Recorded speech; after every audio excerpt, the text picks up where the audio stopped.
байцгаана уу? Хөдөлмөр нийгмийн хамгааллын яамтай хамтран харааны бэрхшээлтэй иргэдэд зориулан бүтээсэн Монголын дэлгэц уншигч чимээгүй санал системийг Windows үйлдвэрлэлийн системээр хэрхэн солгох, тохируулгыг эрхийн их талаарх танилцуулах видео хүргэж байна. Энэхүү чимээгүй санал систем нь NVIDIA дэлгэц уншигч програм дээр суурлан ажилладаг учраас та NVIDIA програмыг урьдчилан компьютер дээрээ суулгасан байх шаардлагатай. Хамгийн сүүлд NVIDIA програм нь 23-ийн 1 хувилбарыг гаргасан бөгөөд хэрэв та IBM TTS болоод бусад гадаад хэлний дэлгэц уншигч системийг ашигладаг бол 22 оны 1 хувилбарыг татан суулгахыг танд зөвлөж байна. Би урьдчилаад NVIDIA файлуудыг татсан учраас NVIDIA 22 оны 1-ийг суулгах зааврыг танд хүргэе. Давхар товчсноор автоматар суулгах үйл явц эхэлэх юмаа. Гарч ирсэн цонхноос зөвшөөрөх гэдгийг чеклээд install буюу компьютер дээр NVIDIA суулгахыг зөвшөөрөх юм. Yes-ийг дарснаар NVIDIA автоматар суунаа. Ингэснээр таны компьютер дээр NVIDIA програм сууж дуслаа. Үүний дараа сануурцэг чимээгүй.com гэсэн сайт руу орж татах хэсгийг сонгосноор Windows болоод бусад үйлдвэрлэлийн систем дээрх татах файлууд гарч ирнэ. Windows үйлдвэрлэлийн систем дээр NVIDIA Add-on болоод SAPI-тэй өгсөн 2 хувилбараар гарсан бөгөөд хэрвээ та SAPI-5-ыг ашигладаг бол энэ сайтнаас татаж аваад ашиглах боломжтой. Энэхүү видеогоор бид NVIDIA Add-on хувилбарыг суулгахыг зааварчлах учраас NVIDIA Add-on хэсэгт байрлах дараах 2 файлыг татаж авах ёстой. Энэ нь таны компьютерийн хүчин чадлаас хамаарат жижиг болон том 8 моделийг ашиглах боломжийг олгох юм. Татсан файл дээр 2 дарж суулгах явцыг эхлүүлнэ. Гарч ирсэн цонхноос Yes буюу Team гэснийг сонгоно. Ингэснээр таны компьютер дээр сануур системийн том модель суулаа. Мөн адил 2 дахь файлыг ч гэсэн давхар суулгаснаар жижиг модель нь бас суулаа. Ингээд сануур системийн суулгах үйл явц дуслаа. За одоо NVIDIA програм дээр чимээгүй сануурын тохиргоог хэрхэн их талаар танилцуулъя. Ctrl-Alt-N гэсэн гарын хослолыг ашиглан NVIDIA цонхыг нээх боломжтой. Гарч ирсэн цонхон дээр Caps Lock буюу үсгийг том болгох товчийг NVIDIA товчоор ашиглах гэсэн чекбоксыг чеклэхгүй байвал чеклээрэй. Дэлгэцэнд харагдаж байгаачлан NVIDIA товч буюу Caps Lock-ыг E товчтой хамт дарж NVIDIA менюг гаргах боломжтой. OK товчийг дарж хадгалъя. Одоо Caps Lock товчийг E товчтой дарснаар NVIDIA меню гарч ирнэ. Үүнээс Preferences руу орж Settings-ийг сонгосноор NVIDIA-гийн ерөнхий тохиргоо гарч ирнэ. Хэлийг монгол болгоод ашиглахад илүү хэлбэр тул эхлээд хэлийг монгол болгоцгоё. Үүний тулд General гэсний NVIDIA Language тохиргоог монгол болгоё. OK товчийг дарж хадгалнаа. Ингээд NVIDIA Restart хийх үү гэсэн асуусан цонх гарч ирнэ.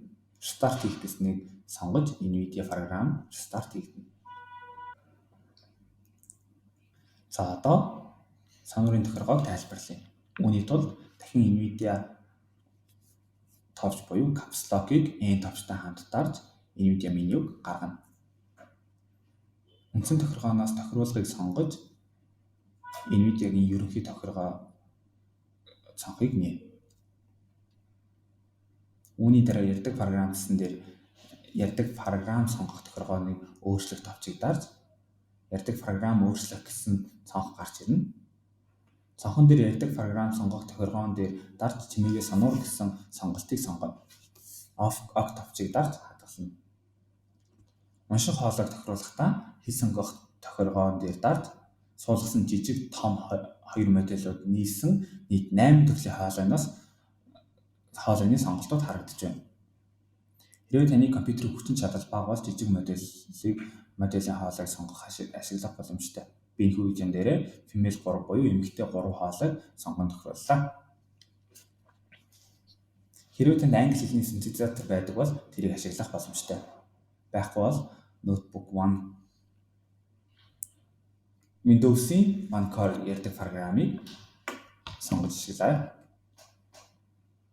Би болохоор IBM TTS-ийг сонгож ашиглалаа. Үүнээс гадна маш олон төрлийн тохиргоонууд байдаг бөгөөд үүний дараа дэлгэрэнгүй тайлбарлая. Хамгийн сүүлд OK товчийг дарснаар бид нарын хийсэн үйлдэлүүд хадгалагдах юм аа. За ингэснээр чимээгүй сонор системийн тохируулгыг NVIDIA програм дээр суулгаж дуслаа. Харин одоо чимээгүй сонорын хамгийн түгээмэл ашиглагдах зарим тохиргоог эрхийн их талаар тайлбарлая. Дэлгэцэн дээр монгол болон англи хэл дээрх NVIDIA програмын тохируулгуудын цонхнуудыг харьцуулан харууллаа. Уг цонхон дээр ярьдаг програм буюу switch цэсийг сонгож орсноор чимээгүй сонор програмын тохируулгууд гарч ирнэ. Хэрэв та дэлгэц уншигчийг хурдан болгохыг хүсвэл ярианы урт тааруулах буюу read тохируулгаар хурцсах эсвэл удаашруулах боломжтой. Мөн хурцсах буюу read boost сонголтыг чеклэн хурдан болгох боломжтой. Унших хурдыг өөрчлөхөд хоолойны өнгөд нөлөөлдөг тул хоолойны өнгө солих буюу pitch-ийг хамтан өөрчлөлт тохируулна. Үүнээс гадна дууг чангалт суллах волюмыг ашиглан дууны түвшнийг тааруулна. Хэрэв таны ашиглах төхөөрөмжийн хүчин чадал өндөр бол ачааллах сегментийн хэмжээ буюу сегмент сайзыг багасгаж дэлгэц сонсогчийн ярьж эхлэх хурдыг нь нэмэгдүүлэх боломжтой. Харин сегмент оверлап буюу сегментийн давхцлын тоог өндөр болгох тусам үг хоорондын залгаас багасч хөрвүүлэлт хурцсана. Та унших горин буюу number read формат тохируулгаар тоо мэдээллийг хэд хэдэн язаар унших боломжтой. Үүнд default буюу энгийн сонголтыг хийвэл тоо бүтэн энгийн хэлбэрээр буюу 1 2 3 гэх тоог 1234 гэгт уншина. Digit буюу 1 орноор гэж сонгол тоог нэг нэгээр нь уншина. 2 digit буюу 2 орноор нь гэсэн сонголт хийвэл тоог 2 2 орноор нь салгаж унших боломжтой. Тоог эмзэгтэй унших болон ромб тоонуудыг уншдаг болгох тохиргоонууд байдаг. Хэрвээ та ярианы донд байгаа цайг хасахыг хүсвэл үргэлжлүүлэн унших буюу read multi-lines тохиргоог чеклээрэй. Мөн товчсон үг уншуулах буюу read abbreviation тохиргоог чеклэвэл том үсгээр бичигдсэн түгээмэл товчлол үгийг бүтэн үгээр нь унших юм а. Үүнээс гадна том үсэг унших хоолой өнгийг тохируулах, том үсэг гэж ялгаж хэлэх, том үсэг дээр дохиод дуургах болон зөв бичгийн дүрмийг шалгах үйлдэлийг идэвхжүүлэх зэрэг тохиргоонууд бий. Дэлгэц уншигч програмын тохиргоог Ctrl NVIDIA баруун гарын товчлол ашиглан link тохиргоогоор сонсож баруун болон зүүн сумнуудаар хөдөлгөн тохируулгыг өөрчлөх боломжтой байдаг. За одоо хэрэглээний жишээ болгож мэдээний сайт руу нэвтэрч үзүүлье. Тэхийн тулд хамгийн эхлээд browser руу нэвтрэнэ. Цонх. Search box. Бичвэр оруулна. Windows тавчийг дарж хайлтны хэсэг дээр browser-ийнхоо нэрийг бичнэ. Google Chrome app press right to switch preview. Гэж нэг дугаарт байна нийт. Google Chrome app press right to switch preview. Гэж нэг дугаарт байна нийт зүйл 1. Төвшөнд 1. New tab Google Chrome. Хэрэгслийн мөр. Address and search bar. Бичвэр оруулна. Мэдээний сайт руу нэвтрэхэд шууд search хэсэг дээр идэвхтэй байдаг учраас мэдээний сайтаас шууд бичих боломжтой. IKON. Идэвхгүй боллоо. Зэг. MN. Жид дуусан бол enter тавчийг дарж нэвтрэнэ. Зэг. MN next horizon. Жагсаалтад нэг зүйлтэй 7 сарын 19. Үүнээс цааш tab тавчийг дарж үргэлжлүүлэн сонсох боломжтой. Мөн H тавчийг дарж гарчгуудыг сонсох боломжтой. Онцлог мэдээ гарчиглах төвшөнд 3. Халуун сэдв гарчиглах төвшөнд 3. Shift H-ийг дарснаар өмнөх гарчгийг сонсох боломжтой. Онцлог мэдээ гарчиглах төвшөнд 3. Доторх хэсэг рүү tab дарж нэвтрэнэ. News. Орсон холбоос. Бицэг Лакшми гадаадын хөрөнгө оруулагчид бодлого тогтворгүй байгааг Орох мэдээ руугаа очоод News. үер тавцсан 89 барилгад орон нутагт жимс жимсгэн төмс мах enter дарж нэвтрэнэ. Гарчгийг мөн H болоод Shift H ашиглан сонсноо.